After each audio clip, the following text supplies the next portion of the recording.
Melo Movie introduces us to Kdrama, a man who grew up watching movies because his older brother often had to leave him with their landlord, who owned a video rental store. One day, Kdrama decides to become an actor, even though he's quite terrible at it. On the other end of the spectrum, we meet Kim Moo-bai, a woman whose father, an unsuccessful director, loved movies more than he loved her. She disliked her name and anything related to cinema. That changed when her father passed away while she was in high school. After watching one of his films, she remarked on how awful it was. Determined to prove a point, she decided to become a director to show her father how pathetic it was to stake his life on a terrible movie like that. Kdrama meets Moo-bai and instantly notices her. On the set where he's just an extra, he often sees her standing out. Meanwhile, Moo-bai notices how Kdrama stands out as well. How he's liked by everyone because of his easygoing and cheerful personality. However, she detests his attempts to help or talk to her. "I have personality issues," she bluntly tells him, hoping he'll leave her alone. We also meet Kdrama's childhood friends, Hong Se-jun and Sun Ju-ae, who are in a relationship. Se-jun works part-time at the landlord's new business venture after the closure of the video rental store while pursuing his dream of becoming a singer. Inspired by this, Sun Ju-ae decides to chase her own dream of becoming a screenwriter. Kdrama remains close to his older brother, Ko-jun, and the two still have dedicated movie days together. As time passes, Kdrama and Moo-bai keep crossing paths. He meets her again while working as a wedding videographer at his friend's wedding. Later, during an out-of-town shoot, the two get stranded after missing the bus with their colleagues. As they talk, Moo-bai reveals that she wants to direct the greatest romance movie. On the way back, Kdrama notices her having a nightmare about her father's death. On the final day of shooting, Kdrama sees a reporter speaking to Moo-bai, the same reporter who had approached her at her father's funeral. At the after-party, Kdrama finds Moo-bai smoking alone outside. For the first time, he manages to make her smile. She confesses that she keeps her distance from people to avoid disappointment when they leave. Eventually, they share a kiss, just as Ju-ae breaks up with Se-jun. We hear Moo-bai's voiceover about Kdrama leaving her, as we see a car sinking into the water. We see Moo-bai reflecting on how she easily gets attached to people and things, especially those that are pitiful. However, she cannot understand what's so special about Kdrama, since he is anything but pitiful. This thought lingers as the two share a kiss, immediately followed by Kdrama's sudden disappearance. Days turn into months, and months into years, but Kdrama never appears before her again. At Moo-bai's new job as an assistant director for a well-known filmmaker, she takes her mentor's advice to work it off and distract herself with her career. Meanwhile, we discover the reason behind Kdrama's disappearance.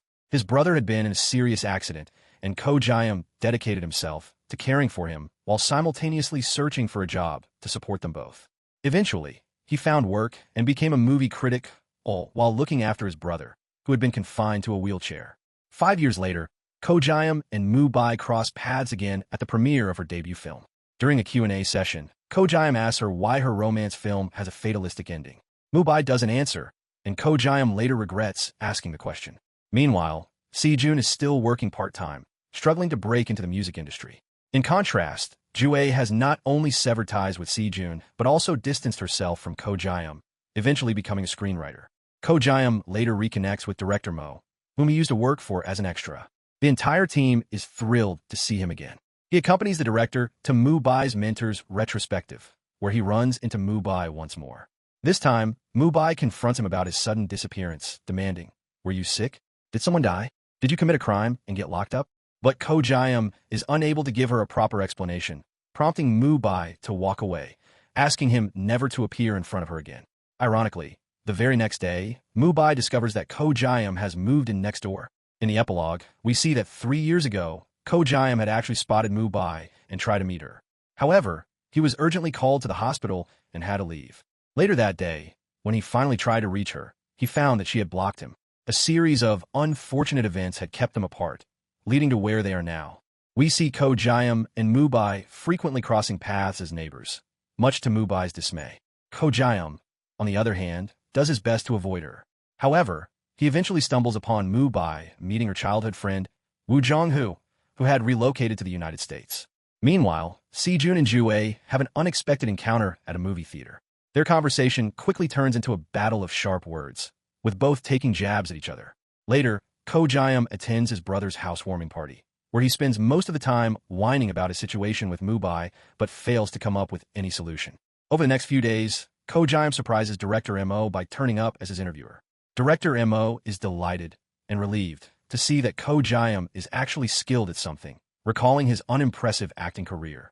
Meanwhile, Mubai ends up meeting Jue at a bar. Both of them, completely drunk and equally friendless, share intimate stories about their lives under fake identities. They even exchange contact information in a grand yet pretentious manner, only to delete it immediately, convinced they'd rather not meet again, until fate intervenes. As Mubai walks home later that night, Ko Jae-um quietly follows her from a distance. However, he gets mistaken for a stalker and is taken to the police station. Fortunately, Mubai sees him and steps in to clear up the misunderstanding. After they return home, she finally asks him to apologize, which he does, without offering any further explanation. The next day, Mubai and Jue cross paths again, this time in a professional setting. Jue turns out to be the writer of Melody, the script that Mubai wants to work on. However, Jue hesitates to proceed, as the story is based on her personal life. She recalls how she once confidently confronted Sejun about not selling personal stories just to debut, making her feel hypocritical now. Despite this, Mubai persuades her, and Jue begins making adjustments to the script. Mubai soon finds herself increasingly irritated by how popular Ko Jae-um has become in the neighborhood. Her frustration only grows when she sees him at her office. He is the interviewer assigned to interview her. During their conversation, Mubai reveals that she once despised films and now views them solely as work, hoping to prove to her father that filmmaking is not as significant as he always made it out to be. Ko Jae-um then asks if she would watch a movie with him, but she refuses. Ko Jae-um setting up a projector in his backyard to watch a movie after Mubai returns home. Despite herself, Mubai ends up watching the film with him, albeit from her balcony. We see Ko Jae-um on his way to visit his parents' columbarium when his car breaks down. Forced to walk, he reflects on how a string of misfortunes can sometimes lead to unexpected happiness, just as he unexpectedly crosses paths with Mubai. Meanwhile, Ko Jae-um is offered the position of lead critic at a magazine, which comes with a substantial pay raise. As he takes on this role, Mubai notices his reviews becoming increasingly sharp and unfiltered. Elsewhere, Jue finalizes her deal with Mubai regarding the film, negotiating to take charge of securing the music. Mubai agrees, but only under the condition that she has the final say. On another front, we see a glimpse of Sejun's strained relationship with his wealthy family. His mother offers him money just to visit, and it's clear that his family remains largely indifferent to his life. Later, Ko Jae-um and Mubai attend a movie premiere together. However, as soon as it ends, Ko Jae-um rushes home, concerned about his brother's health. Meanwhile, Jue visits Sejun, revealing that the story she wrote is based on him and asking for his help in composing its music. As Ko Jae-um's presence in the industry grows, he begins making more frequent television appearances and conducting interviews. One of his critiques, particularly scathing towards a well-known director's films, sparks controversy. The next day, chaos erupts when news breaks that the director has allegedly attempted suicide, with the media and public placing the blame squarely on Ko Jae-um. He rushes to the hospital, but security prevents him from seeing the director. Later, he meets director Mo and Mubai, but in Mo's absence, another director confronts him, verbally attacking him for being smug and careless with his words. Although Mubai tries to comfort him, Ko Jae-um emotionally shuts her out, and she eventually leaves him alone. Meanwhile, Sejun struggles with Jue's sudden reappearance in his life, unable to process her return. Elsewhere, Mubai visits the hospitalized director and learns that he was once a friend of her father's. She also discovers that his hospitalization was purely accidental, but the media sensationalized the story, dragging Ko Jae-um into the controversy. At the hospital, she finds Ko Jae-um quietly sitting outside the director's room, revealing that he's been there all along. Ko Jae-um telling Mubai, "I want to like you again." We see a series of flashbacks from Mubai's perspective, showing how Ko Jae-um has always been by her side, looking after her ever since they met. In the present, however, Mubai remains silent when Ko Jae-um tries to reach out, still remembering his sudden disappearance. She fears making the same mistake twice, letting herself get attached to him again, only for him to leave. Yet, despite her resolve, she finds herself thinking about him. Meanwhile, Ko Jae-um turns to Mubai's childhood friend, Jong-hoo, for help. Later, the misunderstanding surrounding Ko Jae-um's article, which had led to the director's suicide attempt, is finally resolved. He also joins director Mo to meet the filmmaker who had previously been rude to him. Ko Jae-um calmly explains that since written words lack tone and expression, they can sometimes come across as harsher than intended. Elsewhere, Mubai meets Ko Jun, Ko Jae-um's younger brother, and it is revealed that she had helped him once before. As they discuss Ko Jae-um, Jun shares how, despite his bubbly personality, Ko Jae-um often keeps his troubles to himself. The next morning, a severely hungover Ko-Jiam wakes up in horror, realizing that he had made a scene outside Mu-Bai's house the previous night. However, despite his embarrassment, he remains determined to pursue her. Later, Ju-A and Ko-Jiam visit Si-jun, encouraging him to take on the project. Ko-Jiam becomes even more insistent when he realizes that it is for Mu-Bai's film. Meanwhile, Jong-Hoo starts spending more time with Ko-Jiam and Jun. He tells Ko-Jiam about the community film festival that Mu-Bai's father used to support. The next day, Mu-Bai is surprised to find Ko-Jiam volunteering as a staff member of the festival. Later in the evening, they all end up watching a movie together with Mu-Bai's mother, Ko-Jun, and Jong-Hoo. During the screening, Mu-Bai notices how closely Ko-Jiam watches the film, just like his father used to. Ko-Jiam later explains how deeply he connects with cinema. Meanwhile, Si-jun and Ju-A's relationship continues to spiral. Si-jun admits that, for him, time has remained frozen since the day of their breakup, whereas Ju-A has already moved on. He asks her for time to process the changes. Back at the festival, Ko-Jiam finally confronts Mu-Bai, and she admits that she feels swayed by him. In response, he confesses his feelings once again and hugs her. In the epilogue, Ko-Jiam calls Mu-Bai after noticing she hasn't been around. When she finally answers, he realizes she has unlocked him, an emotional sign that she is beginning to let her guard down.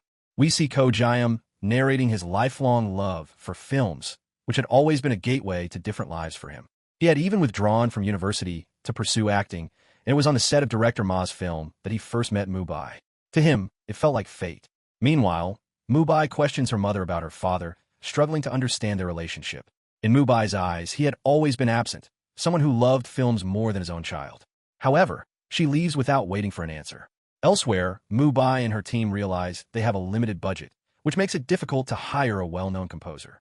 Later, Mu-Bai and Ko-Jiam keep running into each other, though it's clear that Ko-Jiam has carefully orchestrated these coincidences. His persistence makes Mu-Bai smile despite herself, softening her stance toward him. Meanwhile, Ju-A listens to Si-jun's song and suggests that he sing it himself rather than using a female singer. As they talk, they accidentally get locked inside the recording room due to a faulty door. This leads to a heartfelt conversation, where Si-jun discovers that Ju-A had liked him long before their relationship, so much so that she had even changed schools for him. Just as their moment deepens, Ko-Jiam arrives, interrupting their conversation. Later, Ko-Jiam heads out for another one of his planned coincidence rendezvous with Mu-Bai. However, on the way, he spots his younger brother, Ko-Jun, nearly walking into traffic. Alarmed, he stays with him for the rest of the day, causing Mu-Bai to return home disappointed. The next day, Mu-Bai makes an excuse to take Ko-Jiam somewhere with her. However, in an ironic twist of fate, Ko-Jiam's car breaks down in the middle of nowhere, again. Meanwhile, Ko-Jun's weak health flares up, and Jong-Hoo keeps him company. While stranded, Mu-Bai recalls her mother's advice to stop playing hard to get. Gathering her courage, she finally acknowledges her feelings for Ko-Jiam and confesses to him. The episode ends with the two sharing a heartfelt kiss. In the epilogue, Si-jun plays his song for Mu-Bai and Ju-A. Meanwhile, Ko-Jun attempts to explain his actions from the other day, but Ko-Jiam remains unconvinced. We see Ko-Jun's story, revealing how he had never been truly surprised by anything. Not when their parents died when he was 20, nor when he had his accident 5 years ago. He had also never truly desired anything, nor had he formed any real friendships. Meanwhile, Ko-Jiam retraces his brother's path, trying to understand how the accident happened. He finds no issue with the road or the fog, and slowly, a realization dawns. Ko-Jun had nowhere to live. Putting the pieces together, Ko-Jiam concludes that his brother had attempted to take his own life that day. In the present, Ko-Jiam and Mu-Bai have officially started dating. Meanwhile, at Ko-Jiam's request, Jong-Hoo stays with Ko-Jun. It is then revealed that Ko-Jun is suffering from a serious heart condition and has limited time left to live. Later, during a meeting, Ju-A learns about Mu-Bai and Ko-Jiam's relationship. Afterward, she and Si-jun go to an udon restaurant, reflecting on their past. Ju-A confesses that she had hidden her own desires in their relationship, believing that loving Si-jun meant embracing everything he liked rather than expressing her own preferences. Over the next few days, Ko-Jun suddenly starts insisting on going out, inviting friends over to watch movies, and even planning a trip abroad. However, this leads to a difficult conversation between the two brothers. Acting on Mu-Bai's mother's advice to not keep things bottled up, Ko-Jiam finally confronts Ko-Jun about his suicide attempt. The conversation leaves Ko-Jun devastated, and Ko-Jiam, overwhelmed, leaves the house to meet Mu-Bai. The next day, as Ko-Jiam and Jong-Hoo pack Ko-Jun's belongings for his hospital admission, Ko-Jiam finds a letter inside his diary, written by Ko-Jun. In it, Ko-Jun reveals that he had always chosen Ko-Jiam, that his brother had been his reason to live. Because of Ko Jae-um, he had found purpose, a will of his own. Most heartbreakingly, he admits that he now desperately wants to live again. We see Ko Jae-um at Ko Jun's funeral. We see from Mu-bai's perspective, revealing how she had always felt secondary to her father's career and interests. Yet, despite her naturally unromantic personality, she found herself drawn to romance films, captivated by how they explore the idea of love. In the present, Mu-bai and Ko Jae-um spend more time together, going on dates and meeting often. But beneath it all, Ko Jae-um is silently struggling to process his brother's death. His friends try to be there for him, keeping him company as much as possible, except for Si-jun, who keeps his distance, unsure of how to comfort Ko Jae-um without saying something wrong. Meanwhile, Mu-bai and Ju-ae continue working on their film project, just as Ko Jae-um visits director Ma, who subtly tries to console him in his own way. Later that night, Ju-ae visits Si-jun and finds him troubled. He confesses that he's been avoiding Ko Jae-um, fearing that his usual bluntness might end up hurting him. Elsewhere, Mu-bai keeps a silent watch on Ko Jae-um's house every night, but she never sees anyone inside. The next morning, she finally catches him sleeping in his car. He admits that he can't bring himself to go inside because there's nobody there anymore. But before Mu-bai can press further, he shifts into his cheerful persona, making her realize that he's not yet ready to fully open up. The day passes, and that night, she finds him in his car again. So this time, she quietly stays with him. The next day, Mu-bai temporarily moves in with Ko Jae-um, lying to her mother about working late. Elsewhere, Si-jun is dumbstruck to find out that a couple who had broken up is now getting married after many years. It leaves him with a lot to think about regarding his own relationship with Ju-ae. Meanwhile, Mu-bai returns home to find Ko Jae-um's house in total darkness. Panic sets in when she can't find him anywhere.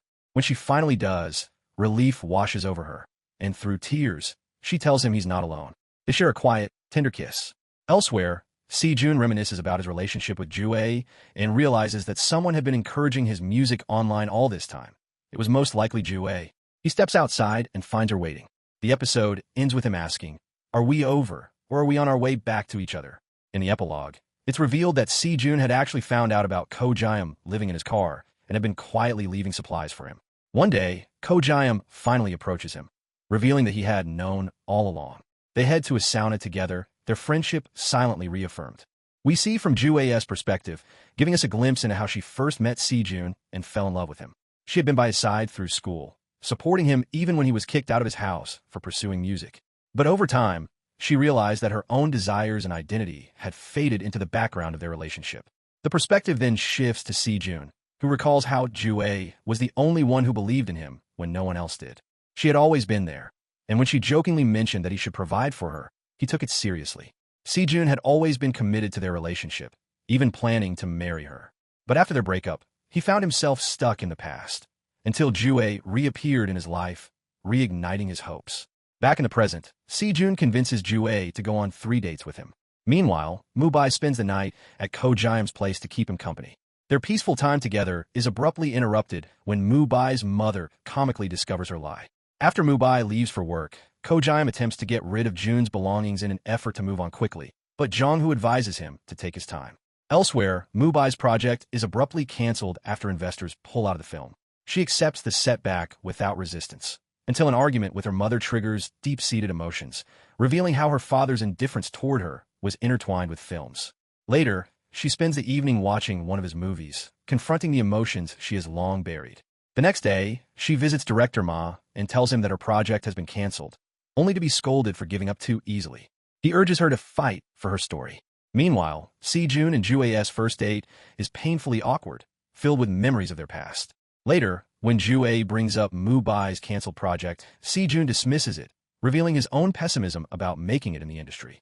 Ju-ae listens to his song again and encourages him not to give up, but Si-jun snaps, accusing her of selling him a fever dream for years. Their argument escalates, unearthing all their unresolved emotions. As tensions explode, both break down in tears. Si-jun finally admits that he has been trapped in the past for too long. The two embrace, sharing their grief and pain. Meanwhile, Ko Jae-um meets up with Mu-bai, and as they talk, she finally accepts a painful truth. She might be the reason her father died. In the epilogue, Ko Jae-um has cleared out most of Jun's belongings, except for his favorite chair, which remains in its usual spot, a quiet tribute to his brother. We see from Ko Jae-um's perspective, where he finally reveals how he was initially forced to watch movies, left home alone in the dark with only films for company. The perspective then shifts to Mubai, who had always felt her father's absence and considered herself secondary to his work. To get his attention, she began spreading rumors about her father being dead, until he actually died. She had told him to come home, if he could, in the middle of his overwhelming workload, and he ended up getting into a car accident. Later, Mubai and Ko Jae-im parked the car, and she asked him about his secret. We learn that, as a child, he was always afraid of being left alone. He pretended to be cheerful and bubbly to mask his fears. He also reveals that Jun had not wanted to live, and Ko Jae-im had found out about it. Meanwhile, Si-jun asks his boss how he and Ju-ae looked as a couple, only to be told that Ju-ae had essentially been living for him. Elsewhere, Ju-ae reminisces over a small box filled with memories of Si-jun that she has kept. At the same time, Ko Jae-im tries to make peace with Mubai's mother. Later that evening, Mubai and her mother talk, and Mubai realizes how much she had been undermining her mother's love. The next day, as Ko Jae-im gives away all his videotapes, Mubai meets with Si-jun and Ju-ae. She tells them that she has decided to pursue the project and will try to secure funding, going against her earlier decision to accept reality as it was. Later, Si-jun follows Ju-ae for a while and finally realizes that he's been holding onto the past. He breaks down, reminiscing about the good times they shared. They ultimately decide to part ways for good. Meanwhile, Ko Jae-im finds his brother's cigarettes and tries them, imagining his brother teaching him how to smoke. Sitting there, he cries and asks Jun to visit him in his dreams, sometimes because there was so much he never knew about him.